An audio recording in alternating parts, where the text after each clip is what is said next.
আমি ফান্তুমাইয়ের আসলে ক্ষুদ্র একজন মানুষ হিসেবে হয়ে যে বাজার এই কাজটা করছে এরা আসলে এই বাজেট অনুযায়ী এই কাজটা কোনো কমপ্লিট করে নাই। 35 লক্ষ টাকা আমি 2 তলায় একটা বিল্ডিং নির্মাণ করিয়া পুরা দেখাইতে পারবো। সমস্ত দেশে একই সব প্রকল্পেরই একই অবস্থা।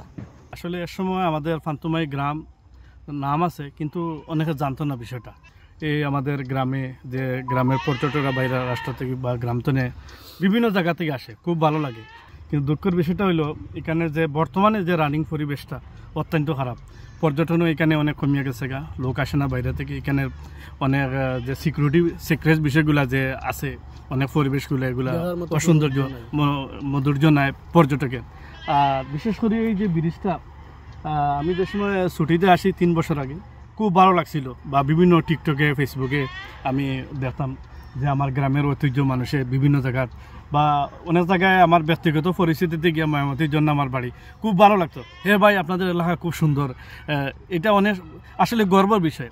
আমি ফান্তুমাইয়ের আসলে ক্ষুদ্র একজন মানুষ হিসেবে হয়ে যে বাজার এই কাজটা করছে এরা আসলে এই বাজেট অনুযায়ী এই কাজটা কোনো কমপ্লিট করে নাই। যদি এই ব্রিজটা কাটেন না হইয়া স্টিলের হইতো অথবা আপনার নর্মালি কোনো দালাই দিয়ে যদি দিত তাহলে তো অন্তত 10-15 বছর গেল। এখানে এগুলো অনেক নোংরা পরিবেশ হয়ে গেছে। তো বিশেষ করে এখানে যে বা যারা কর্মকর্তা আছেন আপনারা দয়া করে এটা সুনির্দিষ্ট দেখবা।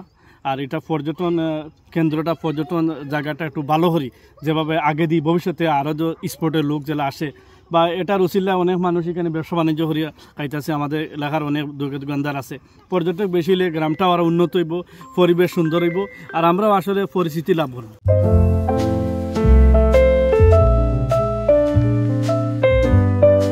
এখানে আমরা যে শুনছি কেন 35 লক্ষ টাকার বাজেট হয়েছে, এই 35 লক্ষ টাকার বাজেটে এখানে যে কাডর ব্রিজ করা হয়েছে, এই ব্রিজটা কাডর না করিয়া 15-20 লক্ষ টাকা খরচ করলে এটা ফাঁকার ব্রিজ হয়ে গেল।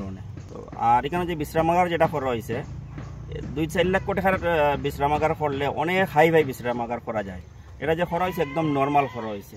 যারা হয়তো 20 লক্ষ টাকার প্রজেক্ট করছে, 2 লক্ষ টাকার কাজ করছে, 18 লক্ষ টাকার কোনো হদিস নাই। সারা দেশে একই অবস্থা। আমরা প্রবাস থেকে যতটুকু দেখছি বা আমরা যতটুকু অবজার্ভ করছি, সেম সমস্ত দেশে একই সব প্রকল্পেরই একই অবস্থা।